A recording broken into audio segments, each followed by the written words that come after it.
I want to go ahead and introduce Patricia Russo. She's an artist, poet, teacher, mystic, muse, lover of beauty and beautiful things. She is deeply committed to serving as a spiritual guide for women, helping them soften and find their hearts again.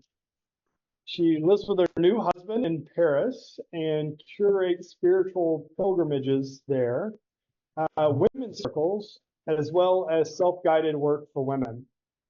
Her Whole Healed and Holy podcast features mystics, artists, and poets who share their experience of divine. On a personal note, I've known Patricia for a long time. Back in the Brandy years of my life, she was a wedding planner and Brandy was a wedding photographer. And that's how we met. She was married to her husband then, and Brandy and her were friends, and we were both very different people. And through social media, she had posted some stuff about the way of the superior man, which the people that know me know that that's my jam. And I was like, oh my gosh, it's a woman that like understands the same stuff I understand. We began talking again, and getting to know the work that she does in the world is seems very parallel to the work that I'm doing with men. She's doing with women there. And I thought it would be a huge blessing to this group to have her come in and we could just talk a little bit about what it's like for men and women to communicate. Maybe we'll both learn and grow from each other, hopefully. Yeah. I wish that I was there in person, David, because I wish that I was there so that all of you could feel me in the flesh, because my heart is beating out of my chest because I feel so nervous. I don't speak to men ever. So yeah, and I think that's important to just start with, because I think this is the most important thing that I want to share, is that women are designed to feel. We're really designed to feel very, divinely, and to be felt. Like it's our practice to be felt, and particularly to be felt by men. And why is that? Because the hope is that when men can feel us, they can attune to us. And that's really the beginning of the communication before any words are exchanged, really. And so I just wanted to start with that, David. I'm incredibly nervous just because I feel like I'm a little bit out of, like, I normally am very, like, I spend most of my time in groups with women. And it feels like a big blessing and just a really incredible honor to be invited into this very sacred men's space. And I also I have a lot of respect for men that are sitting together and healing together and expanding together. And it really feels like kind of the other piece of the equation, because I'm doing the same exact work with women, and I know how powerful it is when we come together. So I wanted to just start with that, and I guess I'll just kind of tell you a little bit more about the work that I do, and then maybe we can go into the conversation if that feels okay, David.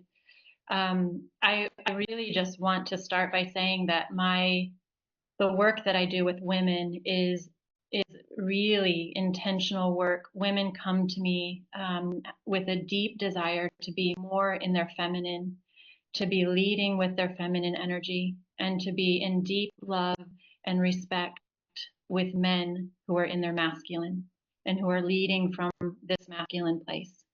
And so the work that I do is very binary. And I think that's important to say, because this is my lived experience, and I teach and guide from my lived experience. And so what that means is that the women that come to me oftentimes are armored up, or are doing a lot, or are finding themselves feeling the heaviness and the density of being more in their masculine. And so what's happening is they're attracting a certain type of energy in a man from that place, and it's causing pain and suffering. And so they come to me because they want to soften that. They come to me because it's out of alignment for them. They feel like they really want to be more in their feminine. And that's a big, it's it's a really big practice for us because oftentimes women are in this place for rightful reasons because we have, and this breaks my heart, but this is true, how common this is. Almost all the women that I work with, and myself included, start at a very young age with fathers that we can't trust, or situations in our childhood where we didn't feel safe enough to feel our feelings fully, express our truth fully, be heard and held and guided fully. And so what happens over time is that we kind of armor up, just like David Data says, and it's incredibly difficult for men to help us or communicate with us or feel us, and because we can't feel ourselves and we tell ourselves that we don't need help because we don't trust it or we don't feel safe.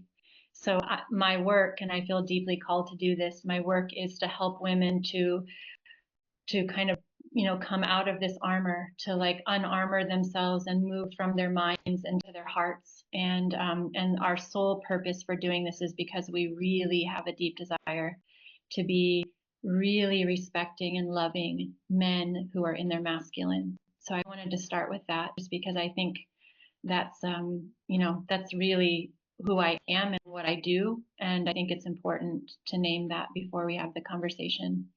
My teachers are, I mean, David just said, I learned a lot of, I loved reading David Data's The Way of the Superior Man because the way that he describes women in that book, I felt so affirmed.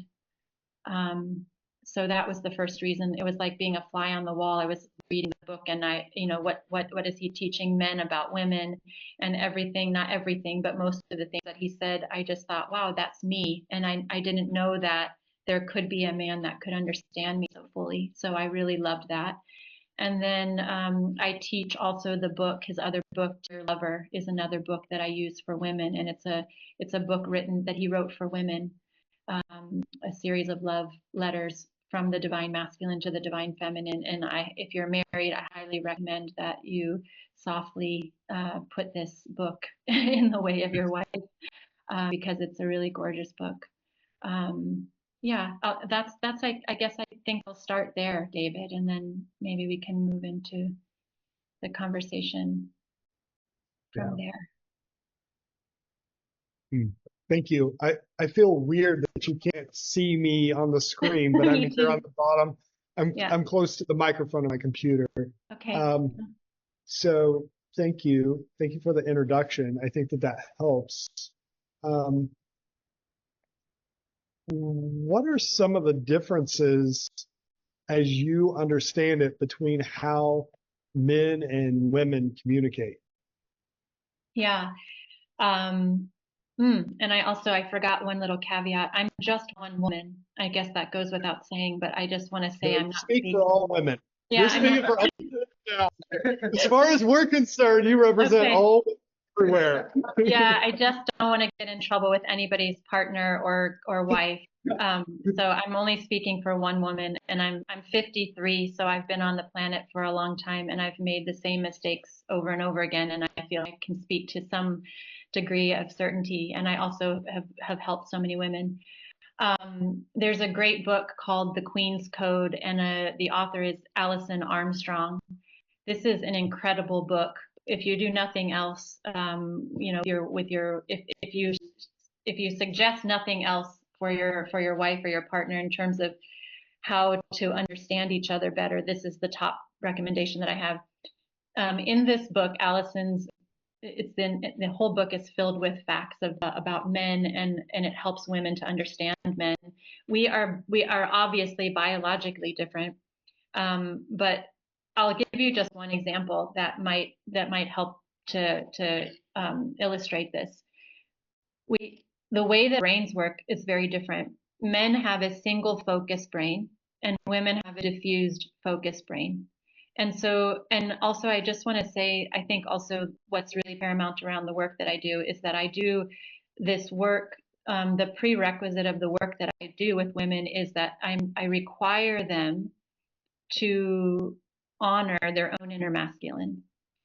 And so I'll just say this, David, very quickly, because just to give this a little bit of context, I believe, and this comes, I think, from David Data's lineage, that every person has a masculine and a feminine within them. And I think, David, this is where you and I agree. And so perhaps this is redundant, but I just want to say this just so it puts it in context.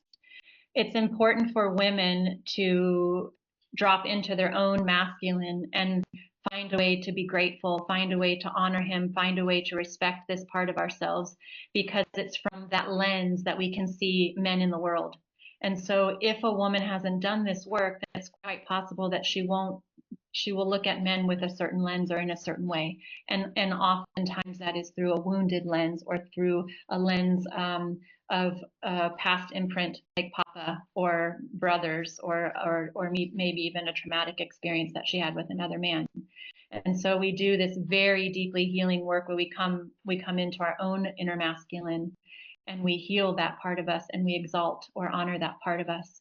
And then we move from there into work that Alison Armstrong gives us about the wisdom around men. So when I say men have a single focused brain and women have a diffuse focused brain, I don't want that to come off as any judgment, because I have within me this masculine essence that is very single focused. And I also know that men have within them this feminine essence that can be very diffused. So it's not, it's a little bit bigger. But a perfect example is that a woman will come into a room and she will see the socks on the floor and she will have the list of what she needs to cook for dinner. And she can do 10 things at one time, whereas men are so much more single focused. And if we don't understand that very simple difference between each other, then that can cause all kinds of misunderstanding. And so that's just one example of the ways in which we're different. Very simply, men do and women are. Men have to do good to feel good, and women have to feel good to do good. We are fundamentally different. And so I've just dropped on you like two very simple but very profound teachings that could, like, if both people in the relationship know these basic differences, then there can be a new level of awareness, expansion, and appreciation, and deep respect and love. I think a lot of the miscommunication happens because we just don't understand how different we are. And Alison Armstrong has a funny way of saying this. She says, that women have a tendency to think of men as big, hairy women, because this is our only frame of reference. We don't know what it's like to be a man, so we just did that they're like us. And maybe perhaps I don't know what it's like to be a man, so I don't know what you think about what it's like to be a woman, but we're just fundamentally different. If you think about that, men have to do good in order to feel good, and women have to feel good in order to do good. This kind of helps us to expand just from there and understanding each other better. Cool. Thank you. Those are some powerful, like, little truth bombs in there. Helpful. Yeah. Yeah. I don't know if as a man I see women as less hairy, smaller men. That's kind of a frightening. But I have made the mistake of trying to make my woman more masculine because the feminine in her frustrates me so much. Yeah. But I tell a lot of my clients, like, do you want to sleep with yourself? Do you want to be with a man? Like, because the reason you're attracted to her is she is different than you. And if you're able to be successful and turn her into this logic driven linear being, you won't want to be her. No. And conversely, if she's able to turn you into this feeling, we're repulsed by that. Go ahead. We're repulsed by that. Yes.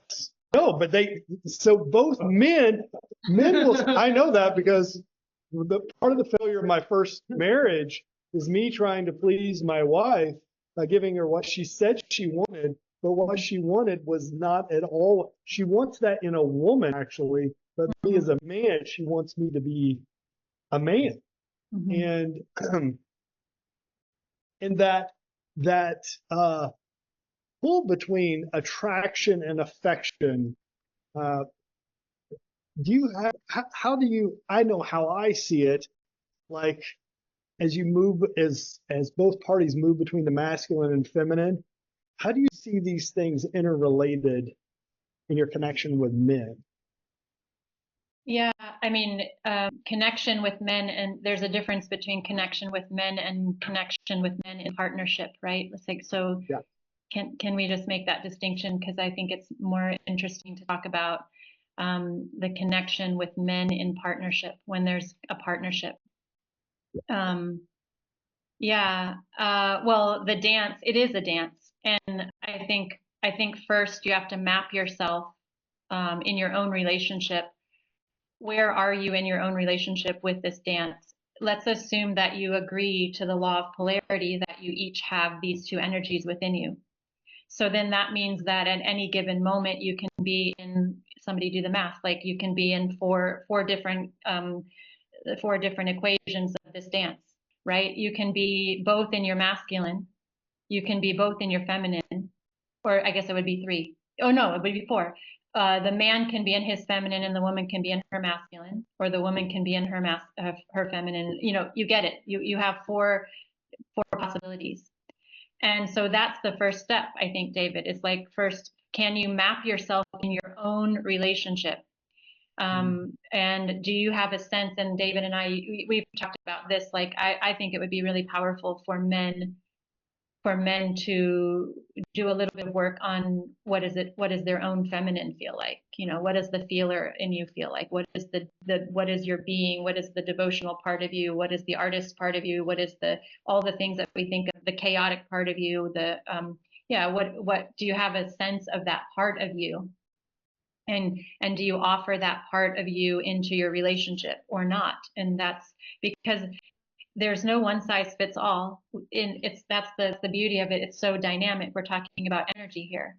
And so in my preference, in my deepest desire, I like it best. It's definitely hotter for me and more of a turn on for me, and I think for my man too, because this is our desire, for him to be in his masculine and me to be in my feminine, because that's really when there's a charge. That's really when there's a spark. That's really when both of us are feeling like we're in the essence or the energy that we feel the most comfortable in.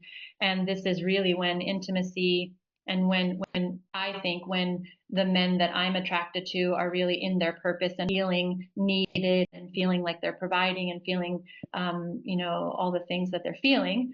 And the woman feels that and feels safe in that and can open in that, just like David Data talks about. But when my man I travel, for example, he knows that my masculine is stronger than his with regard to where are the passports, the logistics, like all the things. And that's something that we discuss. And so then it's like, okay, we're either both in our masculine and we're kind of on task.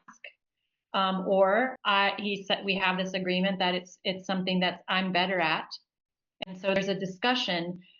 If you're in a dynamic where your wife is going into her masculine because you're not, or because the polarity's kind of been flipped, what will happen, and this is really tricky, and this might take 5 more Zooms to kind of unpack. What will happen is she will become resentful. And it's exactly what you just said, David. Like, not only do we not want to have sex with each other because the polarity is just all kinds of, it's a mess. It gets upside down. But there's resentment, and I don't know what happens for men on that side of it, but what happens for women is that we don't want to have any kind of intimacy, and there's no room for two men in the relationship in that dynamic. So Yeah. yeah, it just kind of, it's not successful. So I guess the first thing would be, like, in your own relationship, can you map yourself right now and with what's happening with what I would say first, like, what is your desire? Do you want to be in your masculine, and do you want to be with a feminine leading woman? Because there's a certain way there's a certain way that you need to be in order to attract that. Are you more comfortable with a balance?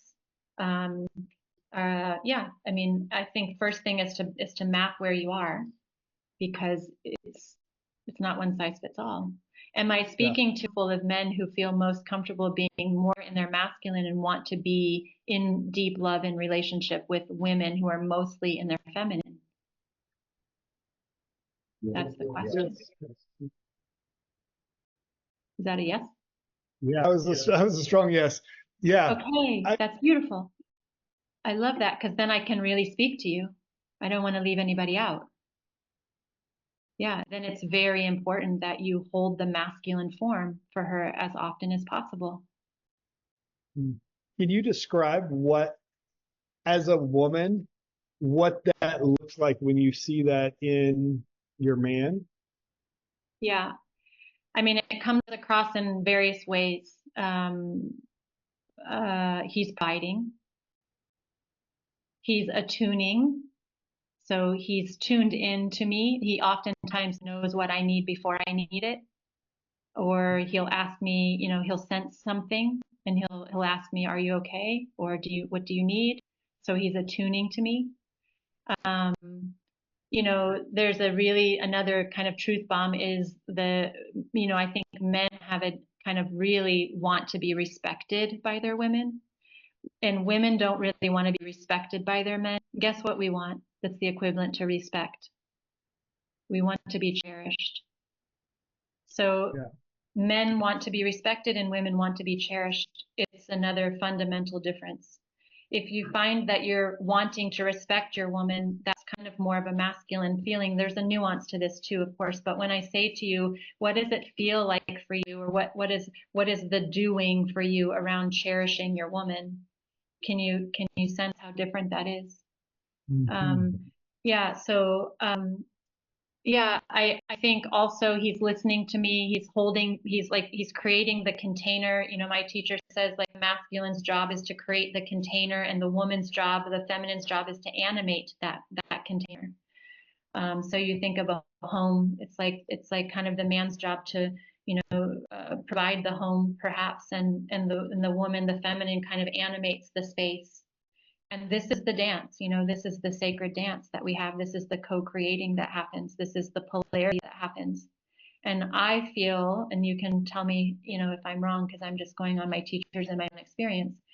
I feel that when men feel their place in that, if they feel really good, I think it feels good for them to provide a space or a container or a form or frame for their woman that she feels safe enough in to animate fully. Yeah. What do you think about this, David? Yeah, I will tell you, part of my first challenge is sometimes as an artist, there's things I was just thinking about. I mean, my wife's an artist. She's a very feminine woman. I'm a masculine man, but I mean, I'm in the arts. And so aesthetics is really important. We could not have more different aesthetics in the world. Mm-hmm. And there's been many places where I'm like, is aesthetics more important than polarity? Mm-hmm. And my wife feeling cherished. Mm-hmm. And so, I mean, I'm proud is the right word. I could say that I have a pink bedroom, which could not be more antithesis of my own aesthetic. It went from a gray brown to pink, and I have a pink bathroom, and there's many of those things. She likes lots of things. I want it Spartan, stripped down like a Japanese Shinto shrine, right? And so for me, there is interesting in the masculine and feminine. There's both a surrender. We often think of the feminine as surrender, but for me as a man, it's surrendering the control of some things to create space for her feminine to be able to do its thing. And I did not do that at all in my first marriage. And as a result, my wife didn't feel like home was her home. It was my home that she lived in. Right. Because it was. I painted everything my colors and I did things the way I wanted to do. So I was playing the role of the feminine in that place because I wanted control more than I wanted polarity. Mm-hmm.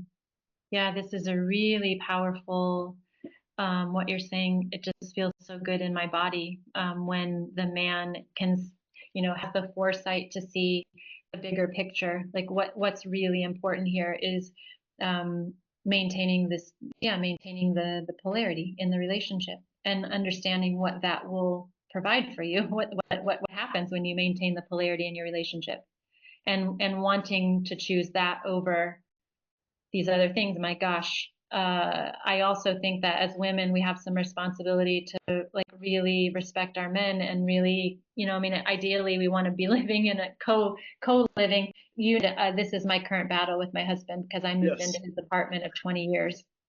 He's got surfboards hanging from he's got, I mean, and so at the moment, I mean, I live in a man cave, and it's hard to, because yeah, it's our current practice, and so I do feel very much, and I've said too many times, because I'm really disrespecting him, that I don't feel like it's my home, and the thing is, it has to feel my discomfort in order to do anything about it. This is just the truth of it. And it's been 3 years, and I haven't really, I've been comfortable, and he hasn't really felt the discomfort. And I just recently, I've been kind of in this place where I just am like, it doesn't feel like home for me, and he's making a big change, but it's a lot to ask, because, yeah, he has to, I don't know, it's better to just move into to a third place. I agree, Yeah, 100%. it's much better to start over than to move into one or the other person's place. I understand what I'm asking, and it's hard for me to ask what I'm asking, which is, can we just clear out all this stuff and start over? And so that's why I've been really respectful and taken time. And now it's 3 years later, and I really don't feel at home. So there's a lot of discomfort, and it had to come to a rupture for us to repair it. And I think now he's like, okay, my woman does not feel good here. I need to do something about it. So, Wow. yeah. I love how honest you shared that experience. And um, I had the same thing, when Brandy moved out, I had several years that the home was just my home, and I had my weights right there in the living room so I could lift, while, in the comfort of my living room, right by the fireplace. I have one of those bars you can hang from. I mean, Yes. he's got all the things. Yes. This is not Yeah. a feminine home. Yeah. It was, We both were single for a really long time. He's had this apartment for 20 years. He was a single yeah. papa in this apartment. So he's got his kids every skate, like at the first skateboards. He's got it all. It's great. I Yeah. love it. I just don't feel like it's my home. Right. Yeah.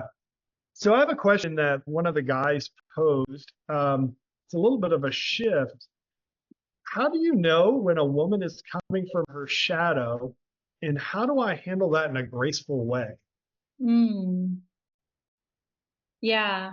Let's think about, let's just kind of, I want to just muse really quickly, like I want to define shadow just to make sure that we're on the same page.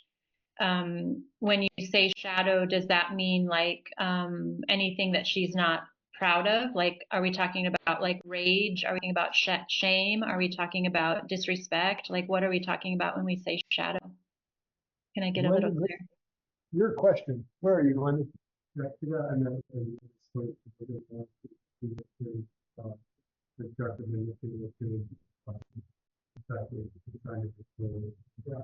Yeah. Did you hear that? No. Coming from a darker, more manipulative place Can I where she's just tell trying you my to honest control. answer? Like, run quickly in the other direction. Why would you want to stay around? Um, oh, yeah, I mean, that's an honest question. Like, what is the motivation I mean, maybe you're married to her. What is the motivation? If you can, like, if you can pick up on that and you have the awareness that she's manipulating you, Hmm. I mean, I am not that woman, so I can't really speak to it from a personal perspective. Um, and so I think what probably needs to happen is it's like a lot of inner work.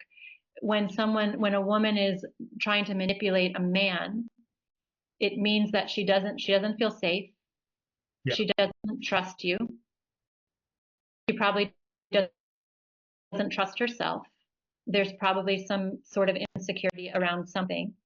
So she's all kinds of out of sorts, and it's oftentimes not what it presents itself as. So it's a much bigger thing. I can speak to it in like a universal way, but let's just stay with a woman is like wanting to manipulate you.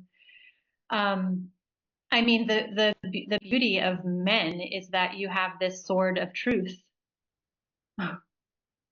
So I would say in any of those situations, like just bring out your sword of truth.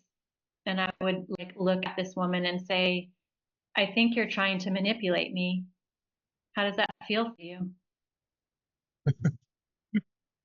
Yeah. All I, right. I mean, I don't know if she would manipulate you again because I don't know if she even knows she's manipulating. Um, I love this because I love, let's like really go to the core of that, right? Like, if you can tell me that you know that this woman is manipulating you, that's such beautiful, that's like really good wisdom. That's good information. I wouldn't second guess that, and I would handle her with some truth. And it depends on how much tolerance you have for manipulation. But if I were a man, I wouldn't tolerate manipulation from a woman for 1 second. Not 1 second. Whether she's your wife, or your girlfriend, or a friend. Why?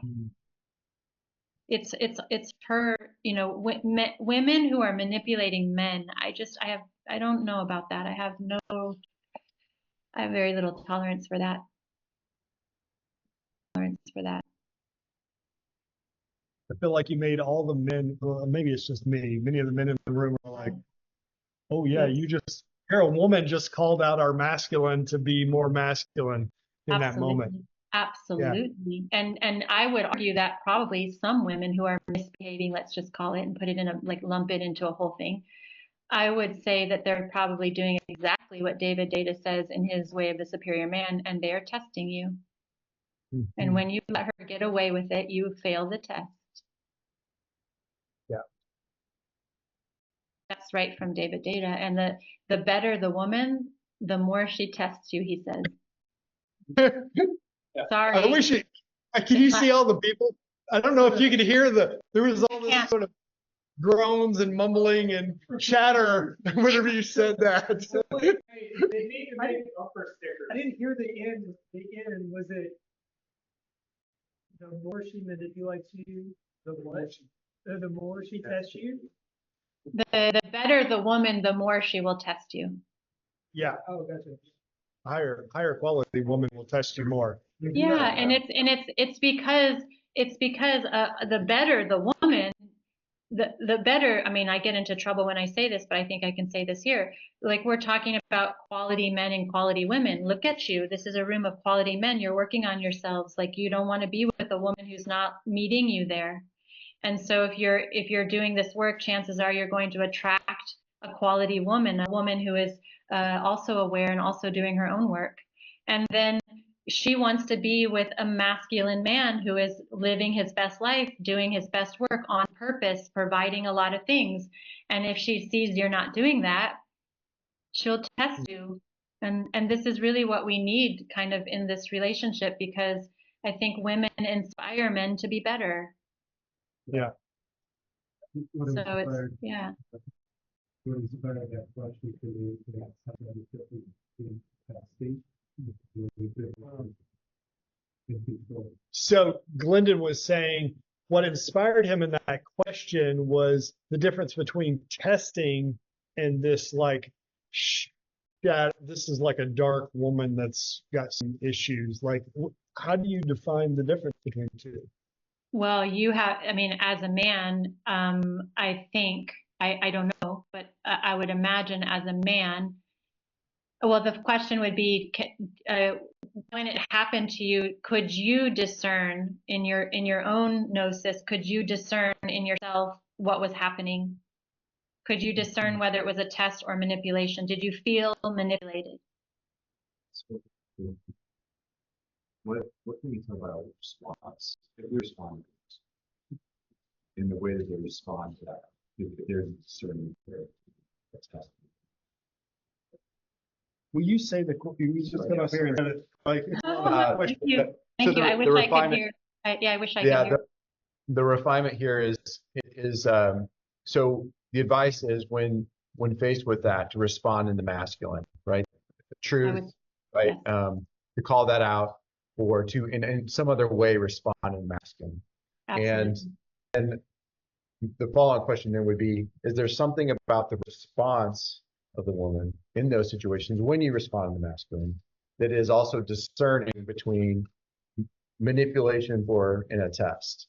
Yeah. Okay. Wow, this is really tricky. I don't know if it's like, I mean, we're talking about the feminine who is chaotic and emotional and not reliable and all the things, right? So I don't know. It's such a, we're so right, exactly. We're really complicated, and that's by design. So this is like, there's no, you have to kind of just know your woman. I think there are some telltale signs though. Let's just go back to polarity. If she's manipulating you, or if she's in some kind of dark, shadowy place, or she's testing you, and you come forward with your masculine, she's going to respond to that masculine energy in one of a couple ways. She's either going to receive it, and if she can receive this truth, holding space, correction, questioning, whatever you would do with her, with this shadowy stuff. If she can receive it, she's in her feminine. And how that might look is, oh, wow, I didn't mean it that way. Or, oh, you're right. I was kind of trying to test you there. I mean, that would take an incredible amount of awareness. I don't know that woman. But she would receive it, right? She would receive this. That would be feminine. Or she's going to come back with some boxing gloves on, and she's going to come at you in her masculine, all armored up, like, what do you mean? Or that was a shitty thing to say. Or, wow, you must have had a really bad day. And then you're fighting. So I think, yeah, I mean, we're talking about a conflict. We're talking about conflict here. We're talking about communicating through conflict here. I think the tests that David Data is talking about aren't, I mean, a woman who's testing her man, in my estimation, and I'm still learning from David Data. I can just use a personal example.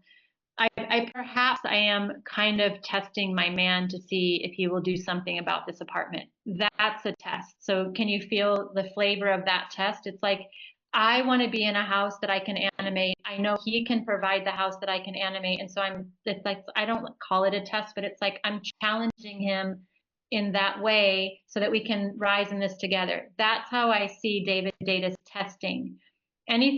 So I certainly wouldn't do anything manipulative. I wouldn't come in the house and like, I don't know, I don't have that kind of dark energy, but I wouldn't do anything manipulative to get him to do what I want him to do. That's something altogether different. So I think the testing, I think women are, I missed it. What happened? He said the apartment down. Yeah, no, I'm not doing that. Yeah, I'm not doing that. Yeah. But I mean, yeah, that might happen with some women, but I think the testing is I think women have it. Women, we have an ability to know if our man is doing his best. We just do. And so if our man, and you know how we know that is because we have our own inner masculine, and those of us that have done this work, I have done this work, and I know what my own inner masculine is capable of providing for me. And if my man cannot meet that or exceed that, and I have a sense within myself that I can do better, then there's a problem. There's gonna be a problem. Yeah. So we test our man because we want our man to be better than ours, and we also, I personally would like to be in a safe relationship where I can open fully to my man. So it's sort of very selfish. I want my man to be the best man that he can be. I don't know if I answered your question because it's a really nuanced, very difficult question. I'm on team men with this because we are incredibly difficult, in these situations. And I guess the other thing is communicate, communicate, communicate. But that's why I started with this sword of truth. If you really can in your mind, or in your heart, if you know this woman is manipulating you, I would just call her out on it. Like, I just think the truth is such great medicine for women, when we're being disrespectful to men, or when we're responding from a wounded place. We really need kind of that truth reflection. And I think that woman would respect you so much more if you said, I'm not available for that. She might squirm a little bit as she gets used to that, but that's polarity. I'm imagining if that woman tried to manipulate you and you said, I'm not available for that, what are you trying to do? I'm imagining that that would be a really hot relationship if you could work through that, because you just told her it's like, that's electric. A woman Thank who's you. testing you and trying you, who gets away with it, might feel powerful for about 10 minutes, but she's going to resent you that you didn't stand up to her, and the sex is going to be terrible. So my takeaway from that is kind of like the whole communication conversation. You got to talk. You're going to have to talk way louder. Yeah. So my takeaway is that your comments are basically like, if it's a test, it's more about verification and elevation. Would you say that's accurate? That's beautiful. Yeah, that's beautiful. But she's testing you because she knows you can do better. Yeah. I don't think she's testing you because she doesn't feel safe. Yeah. So what are some common mistakes men make when trying to communicate with women? I know I saw this question on your list and I was like, oh shit, I hope he doesn't ask me that one. That's a really tough question. Common mistakes that men make when communicating with women. Yeah. In this relational dynamic, I think that's the one that we're talking about Yeah. in general. I think the chief complaint that women have is that our men they don't hear us, or they don't listen. They're not listening to us. It's hard. It's a really hard question because there's so much here. Like I don't think it's a one size fits all, and I don't think that there are mistakes that men make just in general. I think communication between two people who are in relationship is very, it's nuanced, and it's also it's unique. Like, you have to find a way with each other, and what might work in one couple doesn't work in another. I don't think there's like a do this, do this, do this. But generally, if you have the awareness to know that men operate in their minds and women operate in their hearts mostly, if the dynamic is polaric, and you want the communication to be effective and powerful and and successful, then I would say allow her to be as big as she can and create hold the form for her to do that. So that means listening, making sure that she feels safe, giving her permission to emote in whatever. Like, there's nothing like bigger, like a bigger turn on for women, I think, than knowing that they can express whatever they want to express to their man, and he can hold it, he can receive it, he can handle it. And so maybe a mistake that a man might make is assuming that they know how we feel, or not listening, not doing their part to make us feel safe, or to help us to feel, I shouldn't say make us feel safe, but help us to feel safer to express ourselves fully. Yeah, that's a start. What do you think about that?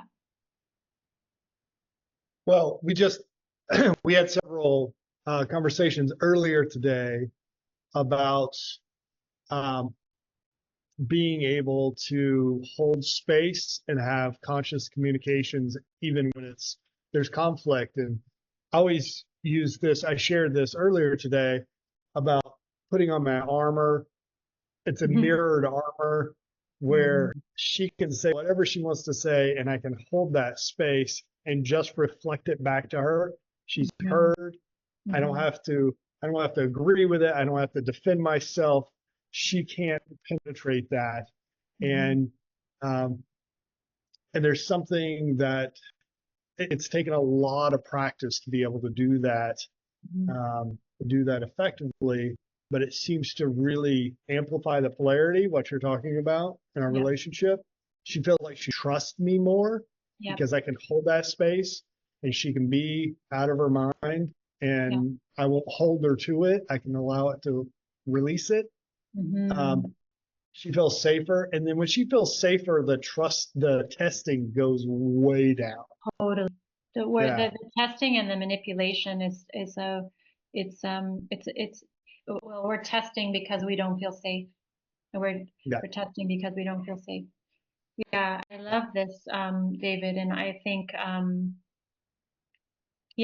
I think it's important to it's also important if you're in relationship with a woman, it's important to know why, her why and where she comes from. If she was a little girl who had a father who didn't listen to her, or she couldn't emote her feelings, or there was any kind of trauma or abuse or violence, that's, it's like, it's really difficult because we didn't learn how to say no, and we didn't learn how to express ourselves.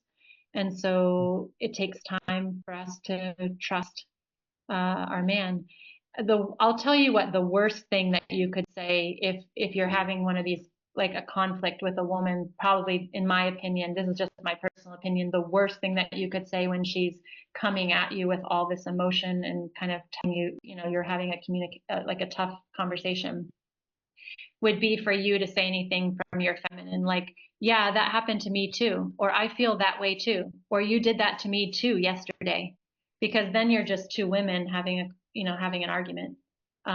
So what you just said, David, is so powerful. If your intention is to maintain the polarity, if your deepest desire is to be in a relationship as the man, in his masculine with a feminine woman that he cherishes, then you have to do your part to maintain that polarity, and part of that is to hold the masculine form in these tough times of communication. That's why I think the sword of truth, when any manipulation is coming, or any, even testing, if she's testing you and you say that feels like a test, like, you also, that's some levity, if my man said that to me about the apartment right now, I would laugh and say, yeah, I probably am. I mean, Right. I think you can't go wrong with truth, and that's like beautiful, right? Like, but I do think I mean, just as you were describing that, David, the way in which you can kind of armor up with this reflective, and just like that, it's like you can take it. There's something incredibly sexy about that for us women, that we can put all this, and I'm sorry, but this is why you have men's groups and boxing rings and whatever you do to get all this out. But like, to be able to put all that on you and know that you can take it, and that we're safe with you, is incredibly sexy. And that's polarity. That's the relationship that we're talking about here. It doesn't mean that when, and I think I have a teacher that says that she doesn't have any, she doesn't really want to see her man's feminine side, that he does that with his men. He gets all that. And then she said this, and then she did this, like, but to put that on your woman, it's just going to be leaky for your polarity, and it's going to come back to bite you. 100%. I did I not just say this earlier today, that for me, I go to my men when I'm in my feminine, Absolutely. and I go to my wife in my masculine. When I go to my wife in my feminine, it neutralizes polarity. And some people like that. Some people want to be in the friend zone with the one. I have friends. I have a whole room of friends. I want a wife that we have like hot sex together, and we love each other, and this passion and all this. So you're still friends. That. You don't have to fit the friends if you can get to the polarity. It's not that you're not friends, but you don't want to be in the friend zone. Yeah, I love that, David. I love that. It's true. I'm verifying that as a woman. Okay. Okay, good. So indirect communication, one of the things I love about women, but baffles the hell out of me, is all the ways that they communicate indirectly what they want or need. And I am so oblivious to it. I have no idea. And this goes back to the first thing you said, sort of a diverse mind with many things. And they're trying to communicate something to you subtly, but I could be such a Philistine, just like, I need you to spell it out to me because I'm not getting it. Like, I need you to send me a telegram. We need to take the surfboards down from the wall and we need to paint this wall a different color tomorrow. Like, I need something that clear. Well, this is a perfect test. Can I just tell you? Like, so I will, like, indirectly, I didn't say take the surfboards down, let's paint it a different color, but indirectly, it is a test. This is a perfect example of a test because women, and I don't know why we do this, and it's so unfair, but we really want it to be your idea. We heard it here. You heard it here first. I got a recording of it. Yeah, totally. I would say that 100 times because it's so true. Guilty. Like it's like the same thing as saying, like, you know, you're hinting around at, like, I hope he says I love you first, like, which I think this whole thing is so stupid. And then, you know, it's like, well, why don't you just say I love you? Well, I want him to say it first. It's like, it's so stupid. Like, why do we do this? But this is just the way that it is. So some of this kind of nonverbal communication potentially is that we just want it to be your idea, but then that points to there's a lack of something else, I would say. And the lack of, what is it? It's a lack of, it's a lack of cherishing. Right. Yeah. So how does a man act when he feels like his woman is, like, not respecting him? Probably in a similar way, where there's nonverbal communication about something, like you're doing something, you're pouting, or you're avoiding her, or you're doing something. If respect is off, I'm just going on the fly here, but I think the only reason why this would probably happen is because she doesn't feel cherished, which is why she's expecting you to do it a certain way on your own.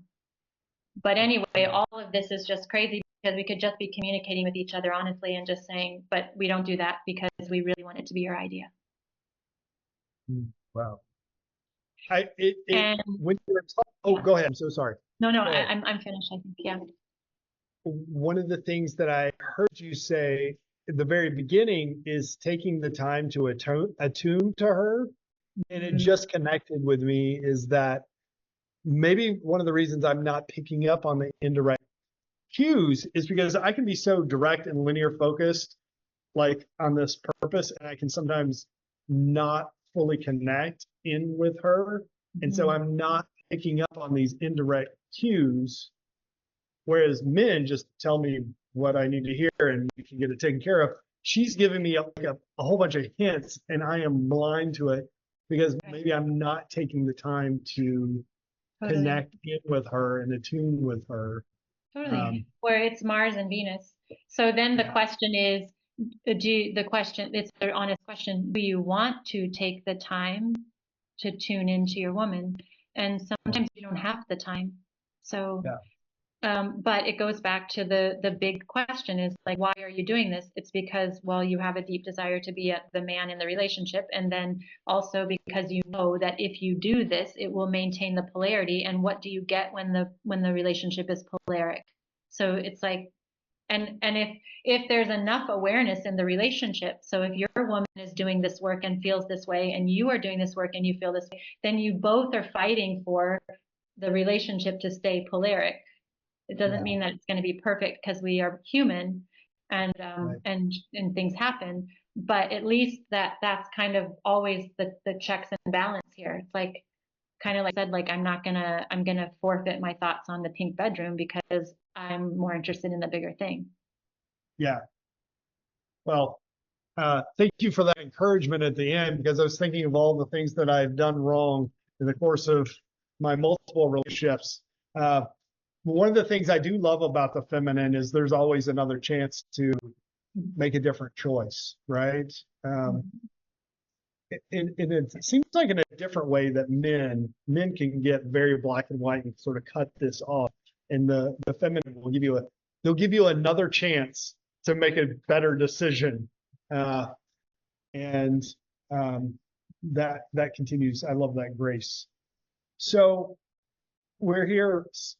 First of all, I just want to thank you so much. Give Patricia a round of applause. Thank you. Thank you, David. Yeah, this was an amazing inaugural experiment. I love it. It's the first woman in a men's retreat that we've ever had. And how can these men connect with you? These men obviously know women out there. How can the women connect with you? Yeah, tell us a little bit about that. Yeah, and my main work is that I do this polarity work with women, women who feel called to be in deeper respect and love with men who are in their masculine. And so if that's any of your wives or any of your girlfriends or any of your friends, I would love, I mean, she has to be ready for it because it's deep work. It often involves healing. I mean, there is a universal wound that women have with the masculine, and it's oftentimes because of mama and papa stuff. We automatically kind of assume issues, but actually there's a more prevalent pattern, which is that this is passed down from mamas. I have a very strong mother who was independent, and her mother was independent, and her mother was independent. And so oftentimes we get this from the mother side too, where they're emasculating men or disrespecting men. And we see this, or we see it in our parents' relationship. So it's, if you can imagine, it's like unraveling all of that, unpacking all of that, and healing all of that imprinting from a very young age. And I love the women that I work with because we're really setting an intention to be in the deepest love and respect with men and the masculine. And there's a real commitment for that. But this work is not for every woman, because there are a lot of women out there that aren't ready for this healing, or that aren't, or just don't feel this way or think this way. So that's the first thing. If you have a woman, I have an 11-week journey, and it starts with this inner masculine work. And I'm right now on a pilgrimage. I do a pilgrimage every year to the sites of Mary Magdalene here in south of France. So I'm also very connected. Like I'm a spiritual teacher, so I do a lot of spiritual one-on-one, like private mentorship with women too. It doesn't have to be women who are in circle, although the work is much, much more powerful in circle, because we come together and we realize, this because you're sitting in the community of other men, how powerful it is to come together and realize that you're not the only one that feels this way or thinks this way. And so there's deep healing that happens in these circles that I do. I don't work with men because I don't have the experience, although I will very happily, if any of you feel called to do a follow-up with me, just to deepen in if there's any way that, and I would say, I guess, my biggest motivation to do that would be the men that are in partnership, because I'm in service to the women in your lives. So if there's any way in which I can bridge a gap or be a mediator or help you to understand each other better, it would be a great honor for me. And so I would be thrilled to kind of move into that work if it feels like there's some, if that happens as a result of this time that I've spent with you. But I greatly appreciate. My work is very intimate, and the circles are very small. And I'm not, it's not on a grand scale. So I really, really, really, the referrals that I get from dear ones, that's how my business is built, one woman at a time. So I appreciate it. And David, this has just been a great honor for me. Thank you so much to be here and to be given the space, and I can feel all of you. With my whole heart. And I just really appreciate that you care as much as you do about women and about communicating with us, as crazy as we are and can be, as deeply as you want to. I could feel that in your questions that you sent me. And it just feels so good to me that there are men doing this work and wanting to connect and love us so much, connect with us and love us so much. So thank you. Thank you very much. Thank you. Thank you. Thank you so much. Thank you. Okay. See you soon. Bye, everyone. Blessings to you. Can I say a quick prayer of you? Is that okay? Oh, I would love that.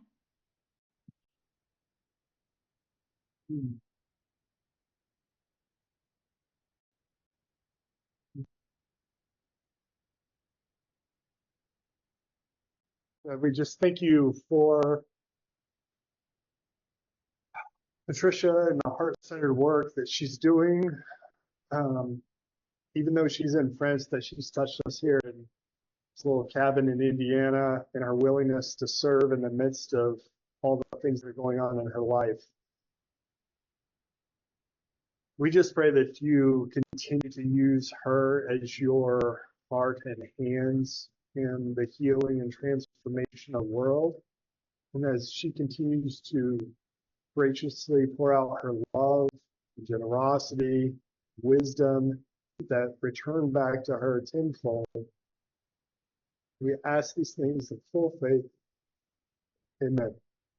Amen. Amen, David. Thank you so much. Thank you so much. Yeah, thank you.